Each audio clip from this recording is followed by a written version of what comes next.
کا فرمان ہے کہ جو مسلمان مجھ پر صبح 3 مرتبہ شام 3 مرتبہ شوق اور محبت کے ساتھ درود پڑھے گا القیامت کے دن اس کی شفاعت ہو کے رہے گی۔ سبحان اللہ۔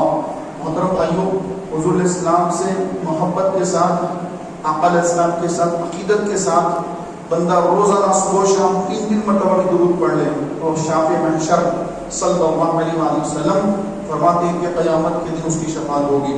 محترم بھائیوں، ہمارے آقا صلی اللہ علیہ وآلہ وسلم نے نماز کی بڑی اہمیت بیان فرمائی ہے۔ جب آقا علیہ السلام دنیا سے پردہ فرما رہے تھے تو اس وقت بھی آقا علیہ السلام نے فرمایا تھا کہ نماز کا اہتمام کرنا، نمازوں میں سستی نہ کرنا، اور عورتوں کے ساتھ نرمی اختیار کرنا، عورتوں کے ساتھ نرمی اختیار کرنا، نمازوں کی پابندی کرنا۔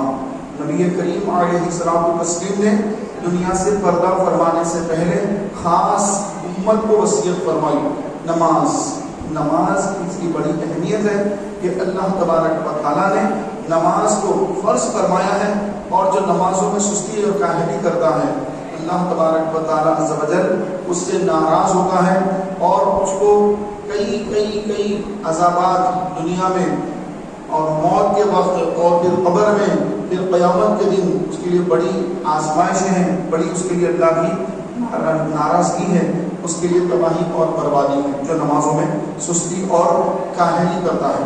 لہٰذا میرے پیارے بھائیوں، نمازوں کا اہتمام کرنا اس وقت سے شروع ہوتا ہے جب بچہ بالغ ہوتا ہے۔ بالغ ہونے کے ساتھ ہی اللہ تعالیٰ کی طرف سے اس پر نمازیں فرض ہو جاتی ہیں۔ رمضان کا مہینہ آ جائے تو روزے فرض ہو جاتے ہیں۔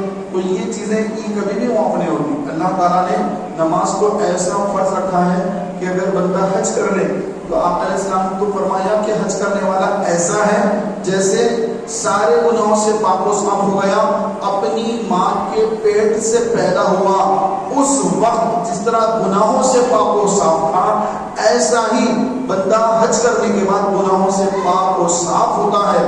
لیکن فرائض ابھی بھی معاف نہیں ہوتے ہیں، جیسے نماز ہے، ماہ رمضان کے روزے ہیں، اور صاحب استطاعت تھا، صاحب نصاب تھا، یعنی زکوٰۃ فرض ہو گئی تھی، زکوٰۃ ادا نہیں کرا، تھوڑی بہت دیا اور باقی بہت کچھ باقی رکھ دیا تو زکوٰۃ بھی معاف نہیں ہوتی ہے۔ تو محترم بھائیوں، یہ اللہ تبارک و تعالیٰ عز و جل کی طرف سے فرض ہے، یہ کسی صورت میں اللہ تبارک و تعالیٰ عز و جل اس کو معاف نہیں فرماتا ہے۔ اس کا حساب ہوگا، قیامت کا دن ہوگا، اور فرمایا گیا سب سے پہلے حساب میدان محشر میں حقوق اللہ میں، اللہ کے جو حقوق ہیں ان میں سب سے پہلے نماز کے بارے میں اللہ تعالیٰ پوچھے گا کہ نمازیں کتنی ادا کی۔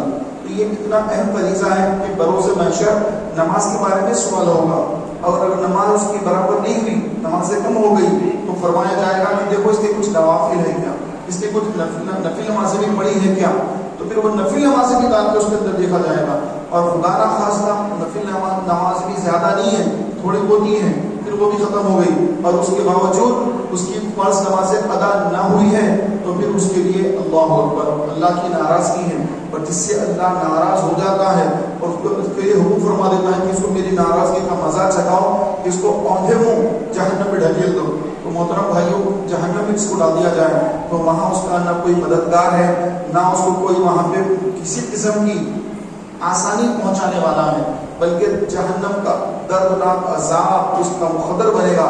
لہٰذا ہمیں دنیا میں رہ کر اپنی آخرت کے لیے نمازوں کے لیے وقت نکالنا ہوگا، نماز کے لیے بہت ہی زیادہ وقت کا اہتمام کرنا ہوگا۔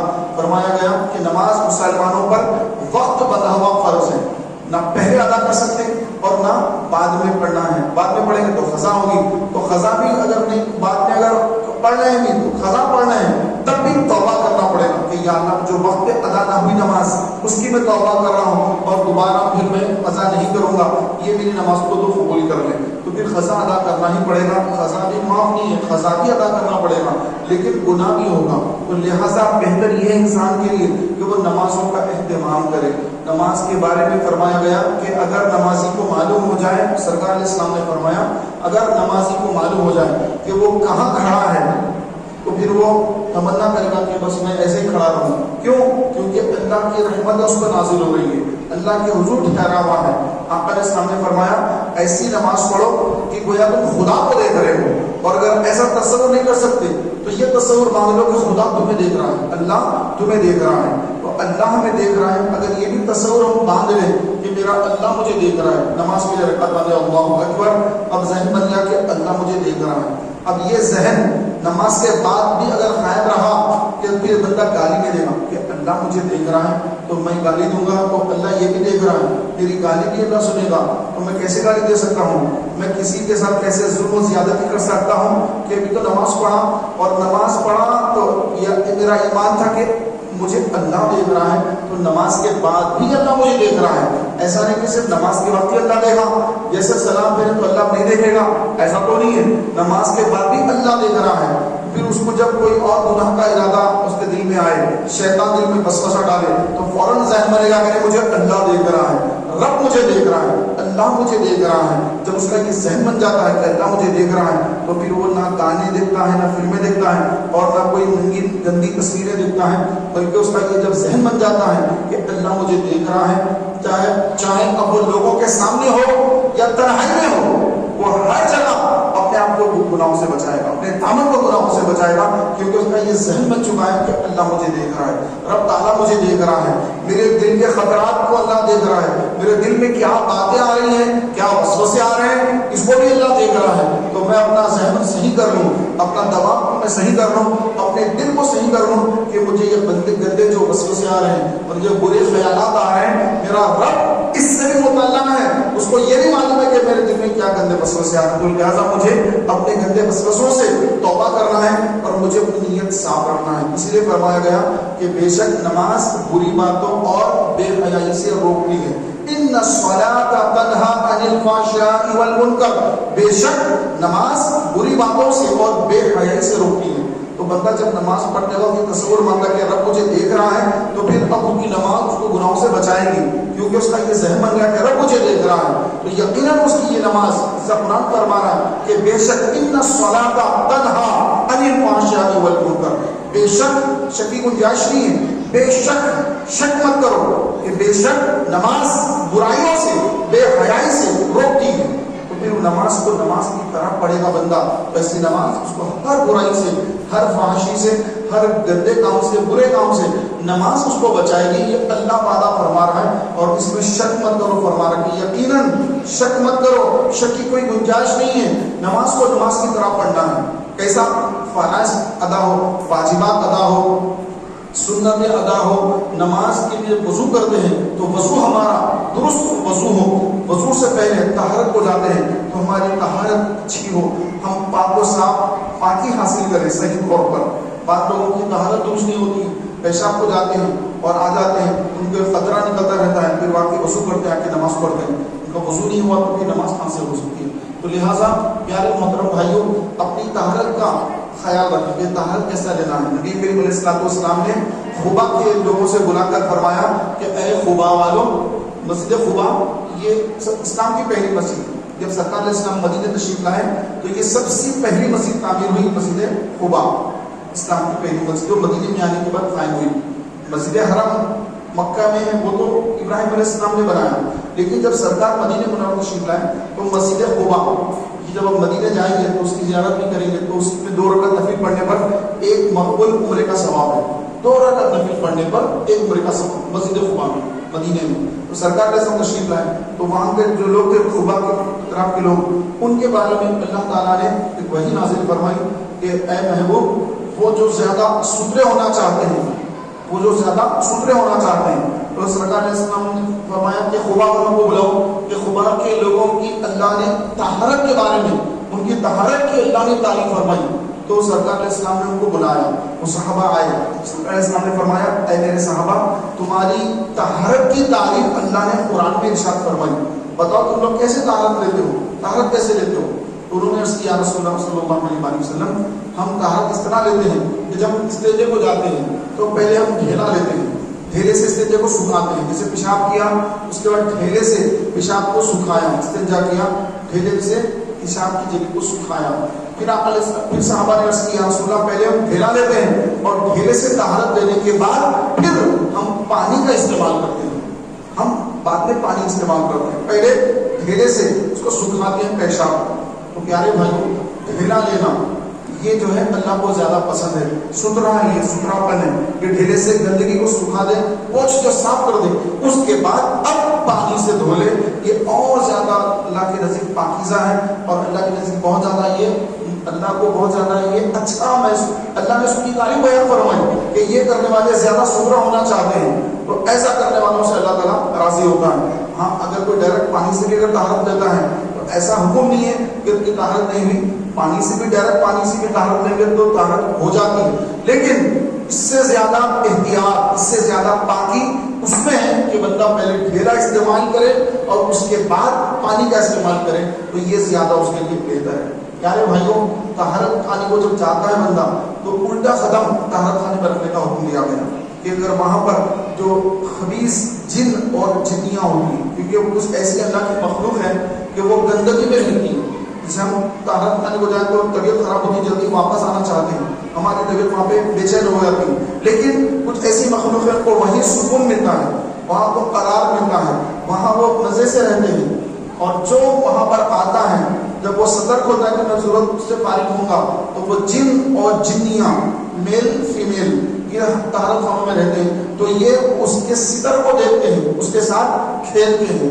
تو آقا علیہ الصلوۃ والسلام نے کیا فرمایا، جب طہارت کو جاؤ تو اس کی دعا پڑھ کر جاؤ، اللہم انی اعوذ بک من الخبث والخبائث، کہ اے اللہ میں تیری پناہ مانگتا ہوں جن اور خبیث جنیوں سے، یعنی میل فیمیل دونوں بھی وہاں پہ رہتے ہیں، اور وہ مرد یا عورت جو استنجا خانے کو جاتے ہیں تو پھر اگر وہ دعا نہ پڑھ کر جائیں، ایسے چلے جائیں، دعا نہیں پڑھی تو پھر ان کے سطر کو وہ دیکھتے بھی ہیں، اس کے ساتھ کھیل بھی کرتے ہیں، پھر وہاں سے آدمی کو نئی نئی بیماریاں لگتی ہیں اور وہ پریشان ہوتا ہے، اس کی طہارت کی بھی اس کے اندر دل میں وسوسے آنا شروع ہو جاتے ہیں اور اس کی طبیعت خراب ہونے لگتی ہے۔ اور اگر کوئی بڑا ہی جن ہے یا بڑا ہی خبیث جن ہے تو پھر بعض لوگوں کی تو اتنی زیادہ طبیعت خراب ہو جاتی ہے کہ پھر ان کو لے کے پھرنا پڑتا ہے یہاں وہاں، یہاں تک کہ پھر درگاہوں پر چلے جانا پڑتا ہے، پھر وہاں بیٹھے رہتے ہیں۔ تو اس کی وجہ کیا ہے کہ جب دعا پڑھنے کا وقت تھا، دعا پڑھ کر داخل نہ ہوئے اور طہارت بھی صحیح نہیں ہوئی، پھر آ کر وضو کر کے نماز پڑھائے تو پھر وہ نماز کے اندر بھی وہ کیفیت پیدا نہیں ہو رہی ہے، نماز پڑھنے کے بعد بھی آدمی کے دل کے اندر گندگی ہی ہے، گندے خیالات بھی آتے ہیں، پھر وہ گالی گلوچ میں بھی لگا ہوا ہے، جھوٹ بھی بولتا ہے، لڑائی جھگڑے مار توڑ ایسے برے کاموں میں، اللہ کو ناراض کرنے والے کاموں میں لگا ہوا ہے، نماز کی برکتیں اس کو مل ہی نہیں رہی ہے۔ کیوں؟ اس کی نماز کی طرح نہیں کہ وضو اس کا درست نہیں، طہارت درست نہیں ہے۔ تو سب سے پہلے طہارت درست ہو، کپڑے پاک ہو، کہ کپڑے کے اندر اگر ناپاکی لگی ہے، پیشاب کا چھینٹا لگ گیا، اب اگر ایسے ہی دھو لیں گے تو پورا پلید ہو جائے گا، تو اس کو تو اچھی طریقے سے دھونا پڑے گا، 3 پانی سے دھونے کا حکم دیا گیا۔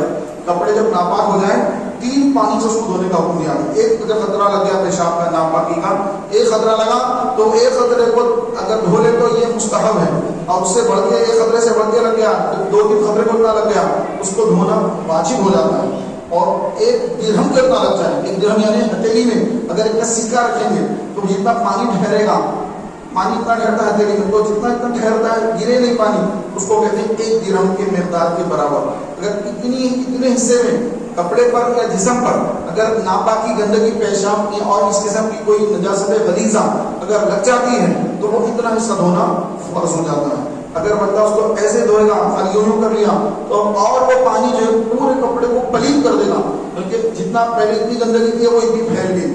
تو ایسا نہیں، بلکہ اس کو اچھی طریقے سے 3 پانیوں میں دھونے کا حکم دیا گیا۔ جب اس کو صحیح طور پہ دھو کر اس کو پاک کر کے پھر وہ کپڑے پہن کر نماز پڑھیں گے، تو یہ پہلی جو شرط ہے نماز کی طہارت کے کپڑوں کا پاک ہونا، اس کے صحیح کپڑے اب پاک ہو رہے ہیں، اس کے بعد جسم بھی پاک ہو، نماز کی جگہ بھی پاک ہو۔ یہ 3 چیزیں تو طہارت کی پہلی شرط میں آتی ہیں۔ اگر اسی میں کسی کو اگر خامی پیدا ہو گئی، اسی میں کچھ خرابی پیدا ہو گئی، تو پھر وہ نماز کی پہلی شرط، یعنی یوں سمجھ لیجیے کہ جیسے کوئی بلڈنگ بنا رہا ہے، گھر بنا رہا ہے، تو پہلے کالمس جو ہے ڈالتے ہیں، پہلے اس کی جو وہ ہوتی ہے کالم، جو یہ پلر ہیں اور نیچے فاؤنڈیشن وغیرہ جو ہے اس کی جو بنیاد ہے، یہ بنیاد طہارت جو ہے یہ نماز کی بنیاد ہے۔ اگر